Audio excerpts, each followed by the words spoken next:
जीवराज जी चांदुवाड़, श्रीमती भवरी देवी चांदुवाड़, ग्वालपाड़ा जैन समाज के अध्यक्ष, महासभा के राष्ट्रीय मंत्री एवं सूर्य पहाड़ अतिशय क्षेत्र के हर कार्यों में सहयोगी नागौर निवासी दुधनाई प्रवासी श्रावक श्रेष्ठी श्री अजित कुमार चांदुवाड़ परिवार, Shri Jivraj ji Bhanwari Devi, Shri Ajit Kumar, Rinku Devi, Anushka, Lovely Arihant hardware store.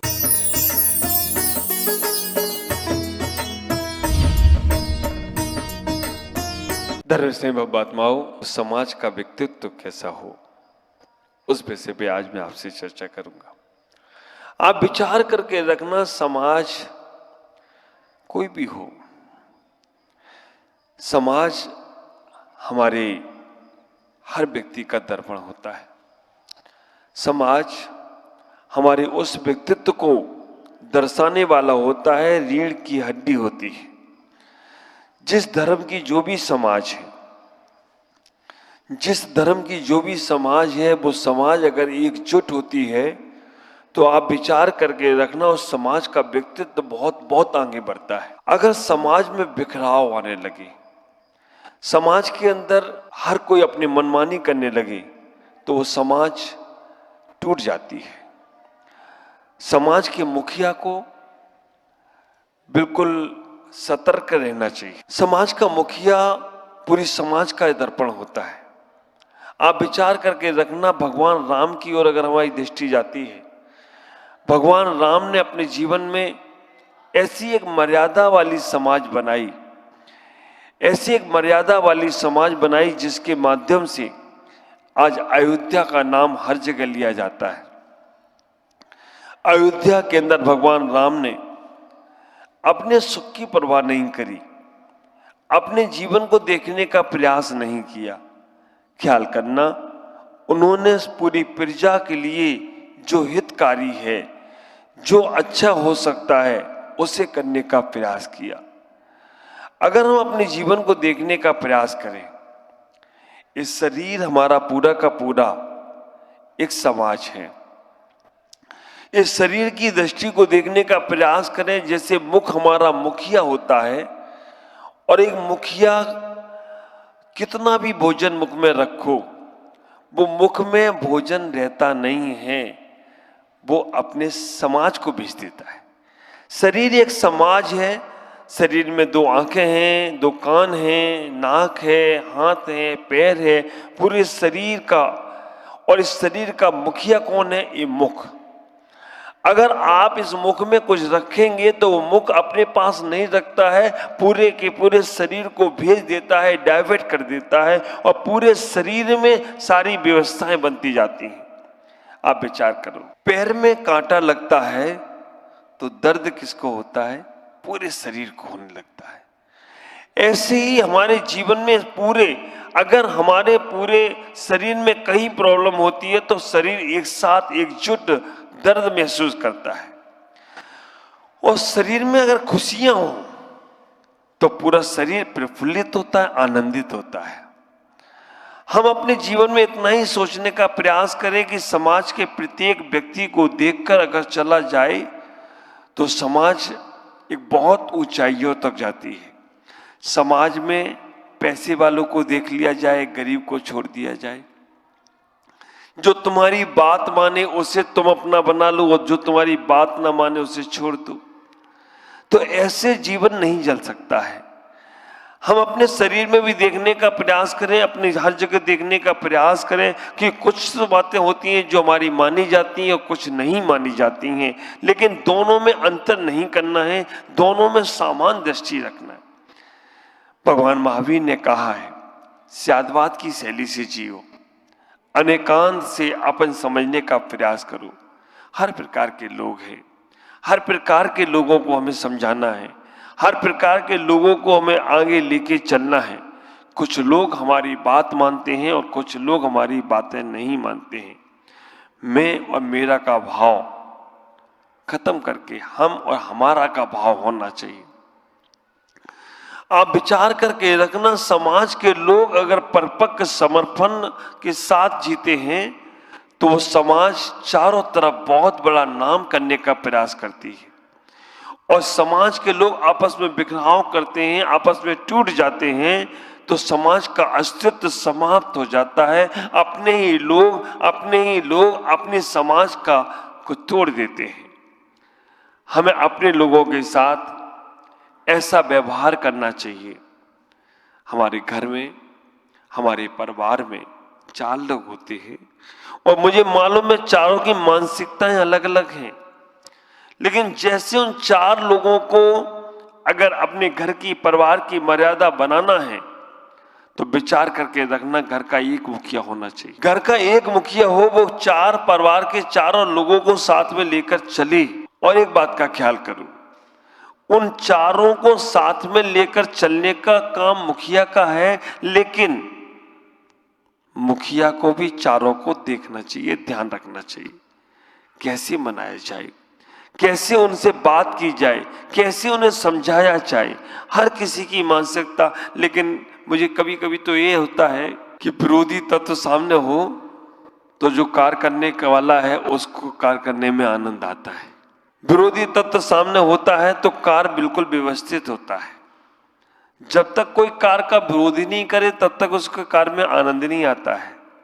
Parliament में चले जाओ, पक्ष वाले भी रहते हैं, विपक्ष वाले भी रहते हैं, वहां पर समर्थक भी लेते हैं और समर्थन करने वाले नहीं भी रहते हैं, उससे कार्य उनका चलता है। लेकिन एक बात का आप ख्याल करो, नेतागिरी नहीं है समाज में धार्मिकता होना चाहिए। जहां समाज में नेतागिरी चालू हो गई तो समझ के रखना, कुछ लोग तो हमारे धर्मात्मा बने रहेंगे और कुछ लोग धर्म से छूट जाएंगे। हमारे समाज में पॉलिटिक्स नहीं होना चाहिए, हमारी समाज में नेतागिरी नहीं होना चाहिए, हमारी समाज में समर्थन का भाव होना चाहिए। समाज एक दर्पण है हमारे जैनत्व का, हमारे अस्तित्व का, हमारे व्यक्तित्व का। समाज के मुखिया के लोगों को कुछ बात का ख्याल रखना चाहिए।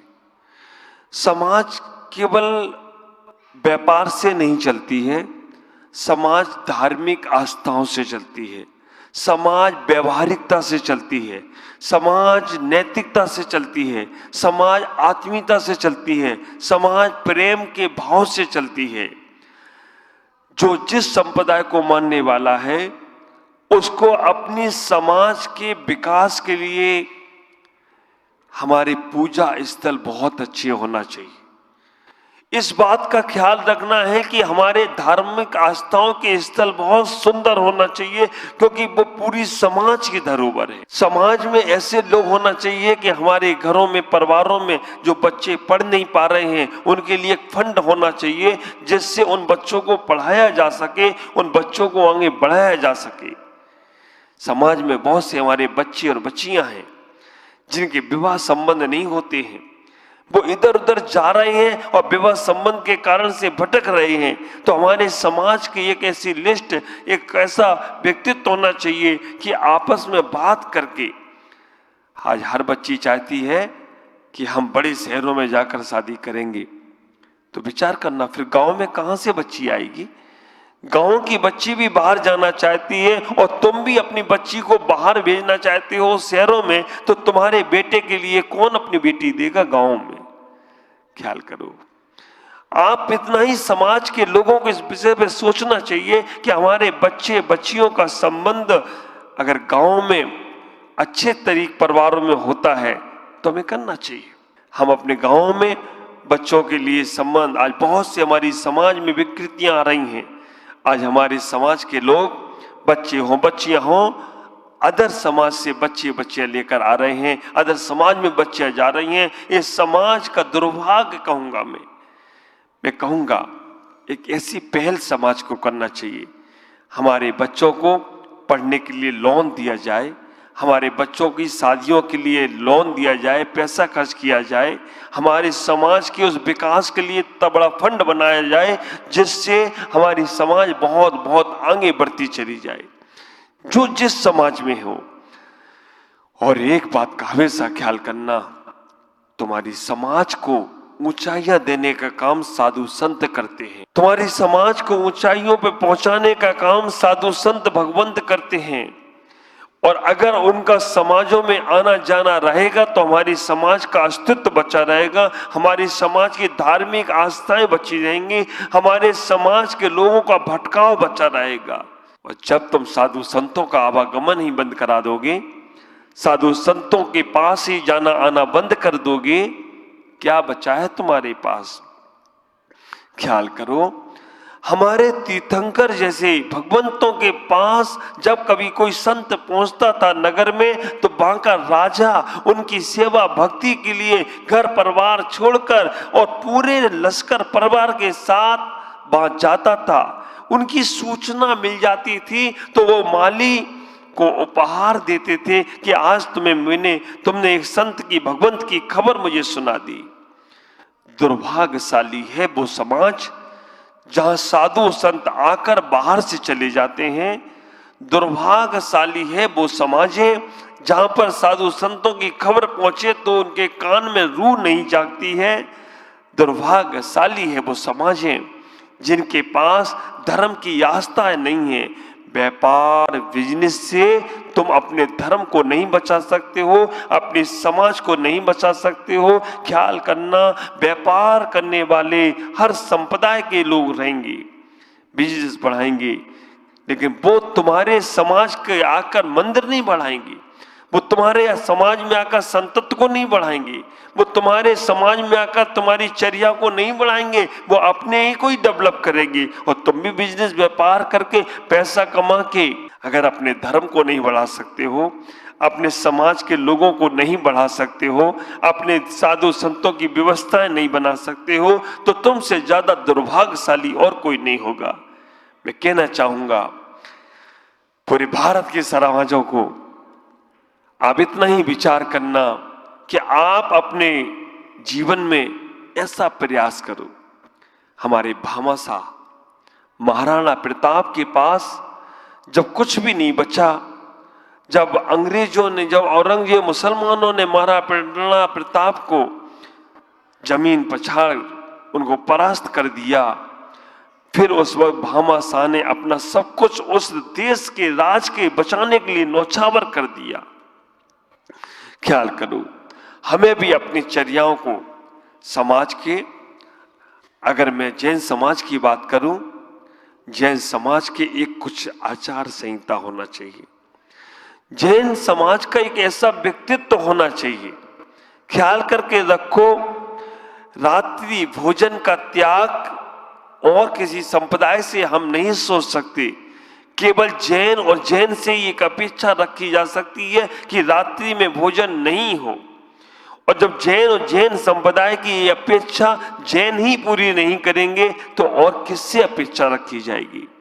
ख्याल करो, जैन समाज को दृढ़ संकल्प और मजबूत बनाने के लिए हमें समाज के बड़े लोगों को, जो प्रतिष्ठित लोग हैं, उनको ऐसे नियम बनाना चाहिए कि हमारे यहाँ शादी होगी तो जैन दिन में होगी, और दिन में ही शादी में हम उन खानों को, उन पीनों को लिमिट रखेंगे। आज एक नया पैटर्न चल गया, शादी में 2 ही लोग आना, बाकी के लोग नहीं आना।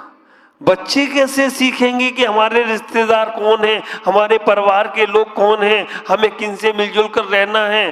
फिर बच्चे जब मित्रों में चले जाते हैं, दोस्तों में चले जाते हैं, तो हम कहते हैं कि मित्रों के साथ ही घूमता है, उनके साथ ही रहता है। तो आज ये समाज की विकृति, हम नहीं बनाए 3000 रुपए की भोजन की थाली, हम 500 रुपए की थाली में भोजन कराएं, परिवार को पूरा बुलाएं।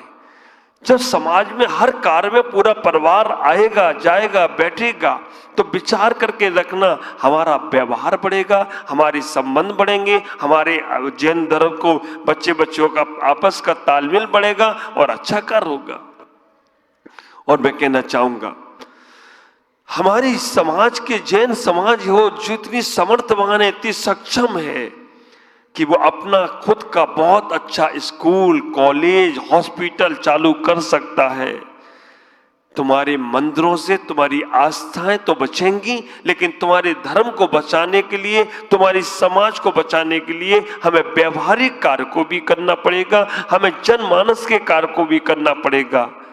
नहीं करेंगे तो हम बहुत सीमित हो जाएंगे। हम अपनी व्यापार की आय में से हम 5% मानव सेवा के लिए पैसा लगाएं। संतों के लिए, भगवंतों के लिए, गुरुओं के लिए तो लगाना ही है, वो हमारे आराधना के केंद्र हैं, आराध्य के केंद्र हैं। लेकिन हमें उन सेवा भाव के लिए हर शहर में एक जिनालय कितने भी हों, लेकिन एक ऐसा स्कूल होना चाहिए कि इंग्लिश मीडियम का बच्चा भी कहे कि मुझे जैन समाज के उस स्कूल में पढ़ना है। हमारे हर समाज में एक ऐसा हॉस्पिटल होना चाहिए कि बड़े बड़े डॉक्टर भी कहें कि वहां हमें सेवा के लिए जाना है। हम अपने बच्चों को पढ़ाएं, एजुकेटेड बनाएं और उनसे कहें कि बेटा हमें अपने समाज को इतना सुदृढ़ बनाना है, हमें उसमें सेवा देना है। हम अपने बच्चों को डॉक्टर बनाएं, क्या उसमें सेवा देना है। आज तीर्थंकर महावीर मेडिकल मुरादाबाद में सुरेश जी जो हमारे चला रहे हैं वो आत्मीय हैं। आज कितना बड़ा जैन समाज का तीर्थंकर महावीर के नाम से नाम चल रहा है। डिग्री कॉलेज आप विचार करके रखना, हम अपने यहाँ 100 बच्चों के लिए तैयार करें, हम अपने बच्चों के लिए स्कूल बनाएं और ऐसा नियम समाज में होना चाहिए, हर बच्चा उसमें पढ़ेगा। ख्याल करना, पहले के राजा महाराजा गुरुकुल में बच्चों को पहुंचाते थे और उन गुरुकुल में राजा महाराजा के बच्चे पढ़ते थे तो उस प्रजा के समाज के सब बच्चे पढ़ते थे। तो आप अभी समाज के सुदृढ़ लोग हैं, संपन्न लोग हैं, प्रयास करो मिलजुल कर कि एक ऐसा फंड बनाए कि समाज में कोई बच्चा, आज हमारी समाज बड़ी स्वाभिमान वाली समाज है, वो तुमसे भिक्षा नहीं चाहती है, उन्हें काम करने का मौका दिया जाए। इंदौर की एक घटना मुझे ध्यान है, सुनी है। एक हमारा जैन व्यक्ति जिसको बहुत लंबा नुकसान हुआ, और नुकसान हुआ तो सर सेठ हुकुमचंद जी के पास गया कि मुझे कुछ काम दे दो जिससे मैं फिर अपने पैरों पे खड़ा हो सकूं। उन्होंने कहा ठीक है, तुम माचिस का काम करना। और उन्होंने पूरे नगर में उन्होंने बोल दिया कि माचिस का व्यापार और कोई नहीं करेगा, केवल यही माचिस का व्यापार करेगा। और आप आश्चर्य करेंगे कि उसने माचिस के व्यापार से, क्योंकि आदमी और सब सामान सब जगह से खरीदता था, लेकिन माचिस खरीदना तो उसके पास ही जाना पड़ता था, बहुत बड़ा अपने पैरों पे खड़ा हो गया। तो हमें सबको मिलकर अपने समाज को सुदृढ़ बनाना चाहिए। समाज के मुखियाओं से कहना चाहूंगा, आप समाज का शोषण ना करें, आप धार्मिक आस्थाओं से लोगों को तोड़े नहीं, क्योंकि आपके बिना परमिशन के समाज में कोई अच्छे कार्य नहीं हो पाते हैं। और आपकी जिद हो जाती है तो समाज के वो अच्छे काम टूट जाते हैं, अच्छे काम रह जाते हैं। आपको सबको लेकर चलना चाहिए और आगे बढ़ना चाहिए। कई बार मैं देखता हूं कि समाज के अच्छे कार्य करने वाले बच्चे आगे बढ़ना चाहते हैं, हमारे युवा साथी आगे बढ़ना चाहते हैं, लेकिन समाज के कुछ लोग, चंद लोग, हर जगह के नहीं, कुछ चंद लोग ऐसे मजबूत होते हैं, वो न हटते हैं न दूसरों को आगे बढ़ने देते हैं। तब हमारी दूसरी समाज तैयार होती है, तब हमारे बच्चों के अंदर प्रतिशोध तैयार होता है, तब हमारे लोग कहते हैं ये अपनी सीट खाली भी नहीं करते हैं और दूसरों को आगे आने भी नहीं देते हैं। मैं कहना चाहूँगा आप सबको मौका दें, सबके लिए आगे बढ़कर कार्य करें, तो हमारी ये समाज बहुत ऊंचाइयों को प्राप्त होगा। आज इतना ही कहना चाहूँगा कि हमारी समाज संपन्न समाज बने।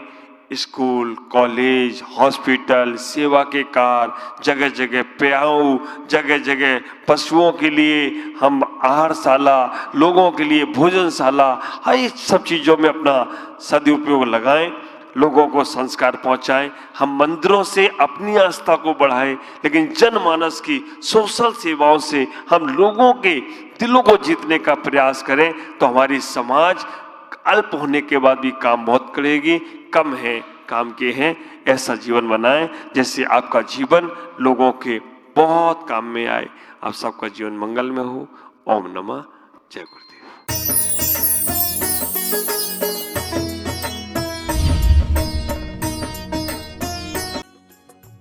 इस कार्यक्रम के पुण्यार्जक थे स्वर्गीय जीवराज जी चांदुवाड़, श्रीमती भवरी देवी चांदुवाड़, ग्वालपाड़ा जैन समाज के अध्यक्ष, महासभा के राष्ट्रीय मंत्री एवं सूर्य पहाड़ अतिशय क्षेत्र के हर कार्यों में सहयोगी, नागौर निवासी, दुधनाई प्रवासी, श्रावक श्रेष्ठी श्री अजित कुमार चांदुवाड़ परिवार, Shri Jivraj ji Bhanwari Devi, Shri Ajit Kumar, Rinku Devi, Anushka, Lovely Arihant hardware store.